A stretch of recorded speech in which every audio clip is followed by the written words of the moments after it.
Hello दोस्तों, हमारे YouTube channel में आप सभी का स्वागत है।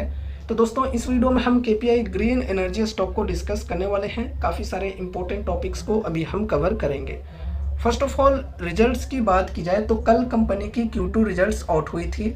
नो डाउट रिजल्ट्स काफ़ी अच्छे आए हैं। कंपनी का जो परफॉर्मेंस रहा है Q2 में काफ़ी बेहतरीन रहा है, लेकिन अच्छे रिजल्ट्स के बावजूद स्टॉक के अंदर गिरावटें देखने को मिल रही है। कल भी गिरावट हुई थी और आज भी गिरावट कंटिन्यू है।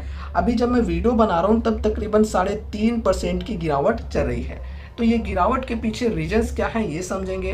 साथ ही साथ स्टॉक की वैल्यूएशन एंड टेक्निकल्स को भी डिस्कस करने वाले हैं और समझने वाले हैं कि लॉन्ग टर्म इन्वेस्टमेंट के पॉइंट ऑफ व्यू से अभी यहाँ पर कैसी अपॉर्चुनिटीज अवेलेबल है। ठीक है, तो शुरू करते हैं। First of all, Q2 earnings की बात करें तो नो डाउट अर्निंग्स काफ़ी अच्छे थे, लेकिन फिर भी गिरावटें क्यों आ रही है। देखो दोस्तों, रिजल्ट्स आउट होने के बाद स्टॉक के अंदर तेजी आई थी कल के दिन हल्की सी, लेकिन यहाँ पर देखो एक रेजिस्टेंस का लेवल है 871 का। इस रेजिस्टेंस को स्टॉक ने हाई लगाकर टच भी किया, लेकिन इस रेजिस्टेंस के ऊपर जो प्राइस है ये सस्टेन नहीं कर पाई। इस रेजिस्टेंस से प्रॉफिट बुकिंग चालू हो गई और अभी भी प्रॉफिट बुकिंग कंटिन्यू है। कल भी स्टॉक के अंदर माइनस में क्लोजिंग हुई थी और आज भी शायद माइनस में ही क्लोजिंग हो। तो यहाँ पर देखो प्रॉफिट बुकिंग मेन रीजन है। वैसी कोई बड़ी प्रॉब्लम वाली बात नहीं है, नॉर्मल सी प्रॉफिट बुकिंग चल रही है स्टॉक के अंदर। ठीक है, अब चलो यहाँ पर हम वैल्यूएशन को समझते हैं। देखो, स्टॉक पी की अगर हम बात करें तो 44.9 की है, इंडस्ट्री पी 46.6 की है। तो इंडस्ट्री पी के लगभग इक्वल ही है स्टॉक की पी।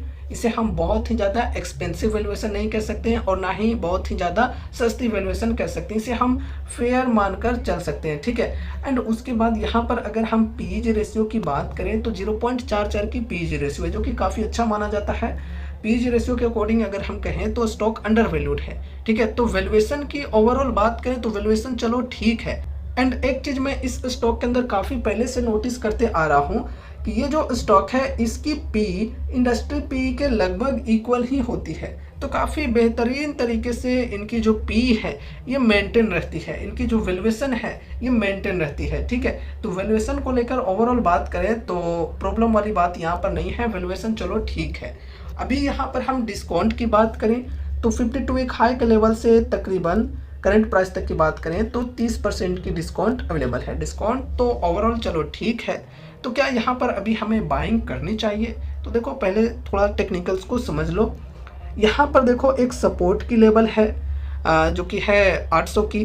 ठीक है, तो 800 के नीचे स्टॉक जाने की कोशिश कर रही है। करंट प्राइस 792 की बनी हुई है। ठीक है, तो मे भी स्टॉक के अंदर और भी गिरावटें हमें देखने को मिल सकती है और फिर यहाँ पर जो नेक्स्ट सपोर्ट की हमारी लेवल होगी वो होगी 747 यानी कि लगभग 750 की मानकर चल सकते हो।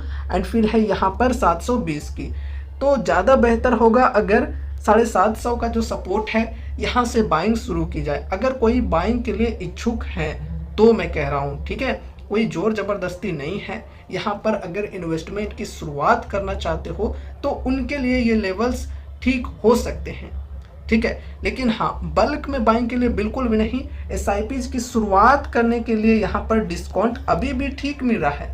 ठीक है, लेकिन जिस प्रकार की गिरावटें चल रही हैं उस हिसाब से यहाँ पर 750 के लेवल पर बाइंग करना ज़्यादा बेहतर हो सकता है।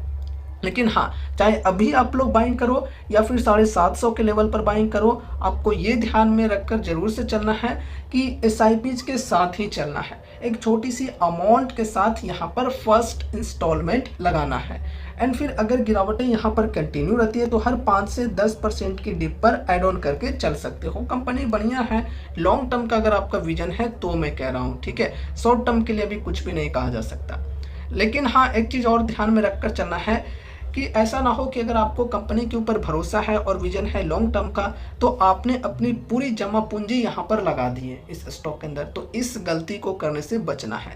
अपने पोर्टफोलियो का एक लिमिटेड वेटेज ही देकर चलना है, क्योंकि ये जो कंपनी एक स्मॉल कैप कंपनी है, वेरी हाई रिस्क की, वेरी हाई रिवॉर्डिंग टाइप की कंपनी है।